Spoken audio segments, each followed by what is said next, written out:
ஓடி விளையாடு ஓய்ந்திருக்கலாகாது. அதுக்கு தான் சூப்பர் சரவணா ஸ்டோர்ஸ்ல சம்மருக்கு ஆடைகள் வாங்கும் போது அவுட்டோர் கேம்ஸ் ஃப்ரீ. ஓடு ஆடு விளையாடு சூப்பர் சரவணா ஸ்டோர்ஸ் சம்மர் கோடையை கொண்டாடலாம்.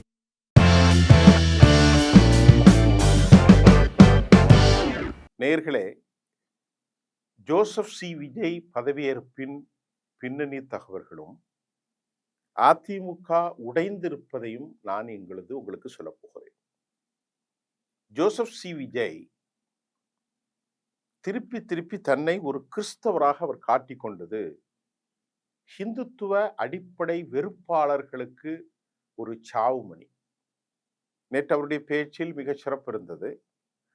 பெரியாரை பற்றி அவர் பேசினார் மற்றும் தலைவர்களை பற்றியெல்லாம் அவர்கள் சிறந்த முறையில் பேசியிருக்கிறார்கள். அது ஒரு மிக முக்கியமான விவகாரம்.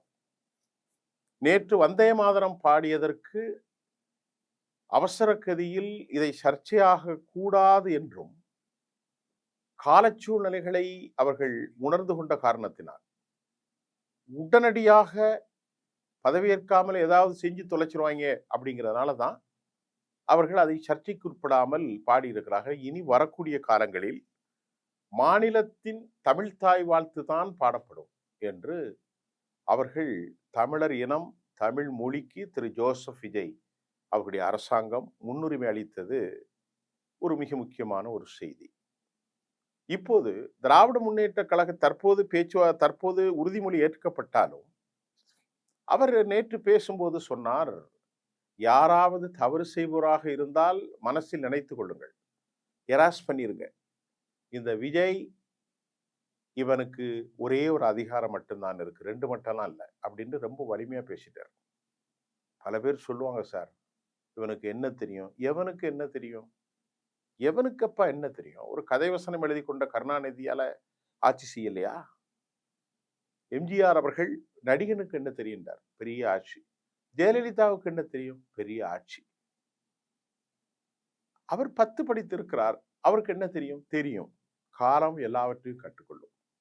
இப்ப நாங்கள் செய்தியாளராக இருக்கிறோம், அம்மாவுடைய வயிற்றுல செய்தியாளராக வரல, உலகத்தில் கற்றுக்கொள்வது.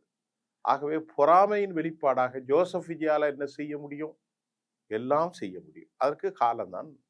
இப்பொழுது திமுகவின் சார்பில் 13 பேர், திமுக சார்பில் அல்ல, திமுக கூட்டணியில் இருந்த காங்கிரஸ் 5, 4 கம்யூனிஸ்டுகள், மார்க்சிஸ்ட் கம்யூனிஸ்ட், இடதுசாரிகள், விடுதலை சிறுத்தைகள் மற்றும் IMUL ஆக மொத்தம் 120 இருக்கு. இப்போ அதிமுக உடைஞ்சது அப்படின்னு நான் நேற்று போட்ட காணொலியில லட்சக்கணக்கில் பார்த்துருக்கீங்க. அதனுடைய உண்மையான தகவல் நமக்கு இப்பொழுது கிடைத்திருக்கிறது. அந்த லட்சக்கணக்கான தகவலோடு இப்பொழுது சொல்வது அது கன்ஃபார்ம் ஆயிருக்கு. எப்படி கன்ஃபார்ம் ஆயிருக்குன்னா, எடப்பாடி பழனிசாமிக்கும் நாம் ஏற்கனவே சொன்னோம், கடுமையான குவாரல். அது தமிழ்ல சொன்னா வாய் தகராறு. பொதுவா ஒரு மனுஷன் ஒரு முறை தோப்பான், 10 முறை 5 முறை தோப்பான், 7 முறை தோப்பான். 12 முறை தோத்த பிறகும் நானே இருப்பேன் அப்படின்னு சொன்னா அவரால் என்ன செய்ய முடியாது. நீங்க தமிழ்நாட்டில் இன்னைக்கு களம் எப்படி மாறி இருக்குன்னா, DMK versus TVK, TVK versus DMK, DMK versus TVK. இப்போ இவர் ஒரு திரை பிரபலமாக இருப்பதாலும் இவருடைய வெளிப்புற தன்மையும் திமுகவை இன்னும் அடியாளத்துக்கு கொண்டு போகலாம். ஏன்னா இப்ப நீங்க பாருங்களேன், ரொம்ப விளிம்பு நிலை மக்கள், கருப்பசாமின்னு ஒருத்தர், அதை போன்று ஆட்டோ ஓட்டுவர், ஒரு பெண் பிள்ளை, ரொம்ப இளம் பிள்ளைகள், அவர்களெல்லாம் பதவி அதிகாரத்துக்கு வந்திருக்கிறார்கள். அதுல தாழ்த்தப்பட்ட சமூகத்தை சார்ந்த 36 பேர் தாவேகாவினுடைய மாவட்ட செயலாளராக இருக்கிறார்கள். எவ்வளவு பெரிய போஸ்ட் நடக்குமா திமுகவில்? தாழ்த்தப்பட்ட பதவியில் இருக்கக்கூடிய 36 பேர் இந்த கட்சியினுடைய பொதுச் செயலாளர், கட்சியினுடைய மாவட்ட செயலாளர்கள், 70 வேட்பாளர்கள், சிறுபான்மையினர்கள், தலித்துகள். இப்ப எவ்வளவு முக்கியத்துவம் கொடுக்குறாங்க பாருங்க. நேற்றுக்கு பேசும்போது கூட சொன்னார், அச்சப்படாதீர்கள், பயப்படாதீர்கள், எனது அரசாங்கம் சிறுபான்மையினர்களை பாதுகாக்கும். இதெல்லாம் ஒரு பாசிட்டிவ் திங்ஸ். இங்கு தமிழ்நாட்டில் இப்பொழுது இதையெல்லாம் ஒரு பக்கம் போயிருந்தாலும் பாரதிய ஜனதா தனது சூட்சமத்தை வெளியிட்டு அதிமுகவை உடைத்து போட்டார்கள். அதிமுகவை அழிப்பதுதான் முதற் கோரிக்கை. பாயிண்ட் நம்பர் 1, திருமதி சசிகலா அவர்களை வேண்டுமென்றே சிறைக்கு அனுப்பி அதில் பெண்டிங் போட்டு 10 நாட்களுக்கு முன்பு அவர் முதல்வராக வர வேண்டும் என்ற கோரிக்கைகளை நிராகரித்து வித்யாசாகர் என்கின்ற அரசியல் தத்துவத்தை படித்திருந்தாலும் அவர் திருமதி சசிகலா அவர்களை பதவியில் ஏற்க விடாமல் அவர் வெளியேறி போனார். இது முதலில் அதிமுகவை ஏனென்றால் சசிகலா தலைமையில் அதிமுக உருப்படும் என்பது தெரியும். அப்ப நமக்கு இடமில்லாம போயிருமே. இப்ப சசிகலாவை சிறைக்கு அனுப்பிவிட்டார். அவர் பதவி ஏற்க முடியாமல் ஆக்கிவிட்டார். நமக்கு நல்லதுன்னு பாஜக அதை செஞ்சு முடிச்சாங்க. 2வது ஓபிஎஸ்க்கும் இபிஎஸ்க்கு இடையில மோடி பேசினார்னு ஓபிஎஸ்ஸே சொல்லிட்டு போயிட்டார். 3வது ஓபிஎஸ்ஸை வெளியே அனுப்பிட்டாங்க. அப்ப 3வது பிளவு. 4வது செங்கோட்டையன், வைத்தியலிங்கம் எல்லாருமே வெளியே போனாங்க. இப்ப வினை விதைத்தவன் வினை அறுப்பான், விதை விதைத்தவன் விதை அறுப்பான். இப்ப அதிமுக அழிந்து கொண்டிருப்பதை பார்த்த பாஜக ஏதோ எடப்பாடி கண்டெயின் பண்ணிட்டாருலாம் சொல்லும்போது இப்ப பாஜக இப்ப யாரை வச்சு காலி பண்ண போகுதுன்னா இப்ப அவர்களுடைய ஆயுதம் வேலுமணி. வேலுமணின்ற பிடி யார்கிட்ட இருக்கு? ஊழல் தடுப்பு விவகாரங்கள் அனைத்தும் டெல்லியில இருக்கு. டெல்லி CV சண்முகத்தை வர சொல்லி 36 எம்எல்ஏக்கள் 40 பேர் குப்பத்தில் அடக்கி வைக்கப்பட்டிருந்தார்கள். எங்க? ஒரு ரெசார்ட்ல, பாண்டிச்சேரியில. இப்ப அவர்கள்ட்ட சொல்லி 36 பேர் இன்றைக்கு CV சண்முகம் மற்றும் வேலுமணி தலைமையிலே வந்து விட்டார்கள். அவர்கள் எந்த நேரமும் விஜயை சந்திக்கலாம். இப்ப விஜய்க்கு என்ன பிரச்சனை? அவர்கள் நாங்கள் தான் இனி அதிமுக என்று சொல்ல போகிறார்கள். 32+ வந்துச்சுன்னா அரசியலமைப்பு சட்டப்படி 47க்கு 2ல் ஒரு பாகம் என்றால் 32. 16 எடுத்துக்கொண்டால் 48. 16 × 16 என்று சொன்னால் 32. இவர்களிடத்தில் 36 எம்எல்ஏக்கள் இருக்கிறார்கள். அப்ப இவர்கள் ஒரு 3-4 MP மந்திரி கேட்பார்கள். அதுல CV சண்முகம், வேலுமணி மந்திரியாக போகிறார்கள். அதை எப்படி அவர் கையாள போகிறார்? ஏனென்று சொன்னால் திமுகவின் சார்பில் வந்த 13 பேர் நம்பிக்கை இல்லாத வேலை. நாளை MK ஸ்டாலின் கோணக்களி கிண்டி எல்லாம் வெளியே போங்கப்பா அப்படின்னு சொன்னா திருமாவளவனோ இடதுசாரிகளோ IMULஓ வெளியே போயிட்டுச்சுன்னா இவர்களுக்கு சிக்கலாயிரும். அதனால அதிமுக உடைந்து நாங்கள் தான் உண்மையான அதிமுக என்று வந்துவிட்டால் இவர்கள் கொடுக்கிற ஆதரவை அவர்கள் பெற்றுக்கொண்டால் 156,000. பட் ஹிஸ் கம்ஃபர்ட் மெஜாரிட்டி ரொம்ப ஒரு ஒரு ஒரு மகிழ்ச்சிகரமான பாதுகாப்பான மெஜாரிட்டியா தோழர் விஜய் தமிழ்நாட்டுடைய முதல்வராக தொடர ஆரம்பிச்சுள்ளார். அப்ப அதிமுக உடைந்து வருவது அவர்களுக்கு நன்மைதான். இதெல்லாம் அரசியல் சூட்சமாப்பா. இதெல்லாம் போக போக தெரியும் அவருக்கு. இப்பெல்லாம் தெரியாட்டான்னு போக போக தெரியும். அப்போ இப்போ பாஜகவுக்கு ரொம்ப மகிழ்ச்சி. அதிமுகவை அழித்தாச்சு. இனி அதிமுக இல்லை. தமிழ்நாட்டில் DMK vs TVK, TVK vs DMK. இப்ப விஜய் நேத்து பேசும்போது வெள்ளை அறிக்கை நான் வெளியிடுவேன் என்று சொல்லியிருக்கிறார். வெள்ளை அறிக்கைன்னு என்ன தெரியுமா? வீட்டில் சாவி கொடுத்தோன்னா உள்ள பார்ப்பாங்க. சார் 4 பல்ப் இருக்கு சார், AC இருக்கு, எல்லாமே எழுதி கொடுப்பாங்க. 2 கார்டு கிடக்கு, இதெல்லாம் நீங்க பார்த்துக்கணும், கையெழுத்து போடணும். அதே மாதிரி அரசாங்கத்தை சார்ஜிட்டு எடுக்கும்போது எவ்வளவு பணம் இருக்கிறது?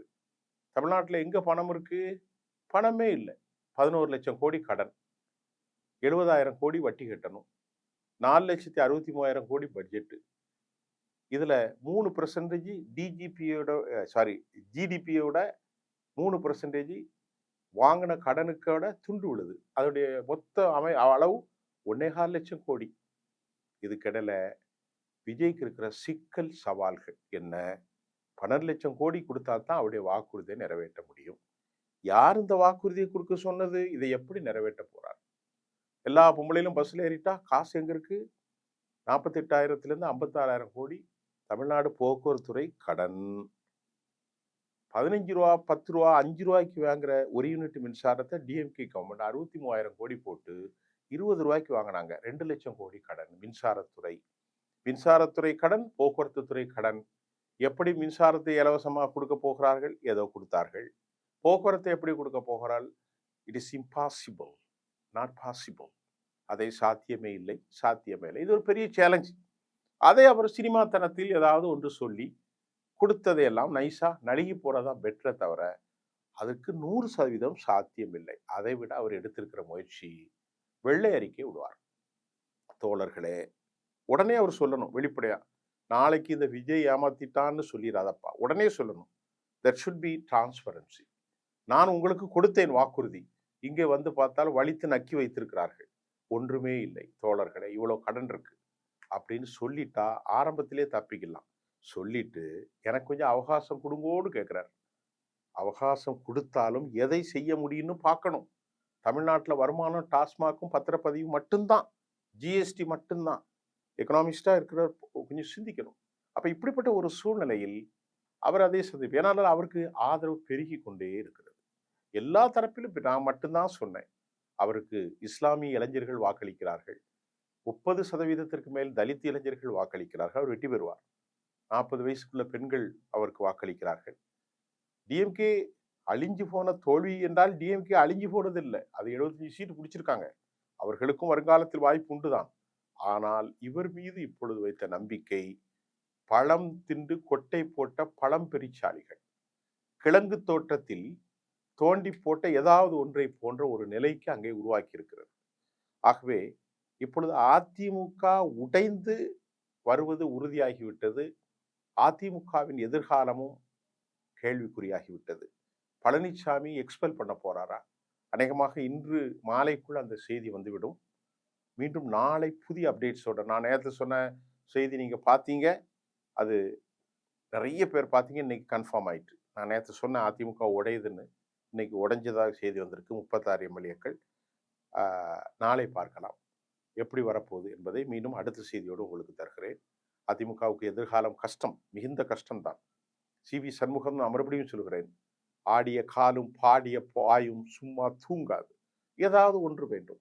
இவர்கள் எப்படி கொள்ளையடிக்க போகிறார்கள் என்பது விஜய்க்கு இருக்கிற சேலஞ்ச். இவனை கொண்டு உள்ள வைத்தால் கொள்ளையடிப்பான், இவனுக்கு பழக்கப்பட்டது. ஆக விஜய் என்ன சொல்றார், பவர் செக்டார் ஒன்று தான், 2 பவர் செக்டார்ல பெரிய பெரிய டீலிங் நடக்கும்போது, கார்ப்பரேட் விஷயங்கள்லாம் செய்கின்ற போது கவனமாக இருக்க வேண்டும். இல்லை என்றால் அவர்கள் கருப்பட்டி பானைக்குள் கையை விட்டு நக்கிய கதையாக பொதுச்சொத்தை களவாடி விடுவார்கள். ரொம்ப கவனமாக இருக்கணும். அதை எப்படி செய்ய போறான்னு பொறுத்திருந்து பார்ப்போம். மீண்டும் அடுத்த செய்தியில சந்திக்கிறேன்.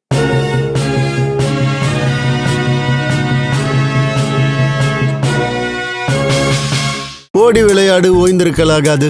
அதுக்கு தான் சூப்பர் சரவணா ஸ்டோர்ஸ்ல சம்மருக்கு ஆடைகள் வாங்கும் போது அவுட்டோர் கேம்ஸ் ஃப்ரீ. ஓடு ஆடு விளையாடு. சூப்பர் சரவணா ஸ்டோர்ஸ் சம்மர் கோடையை கொண்டாடலாம்.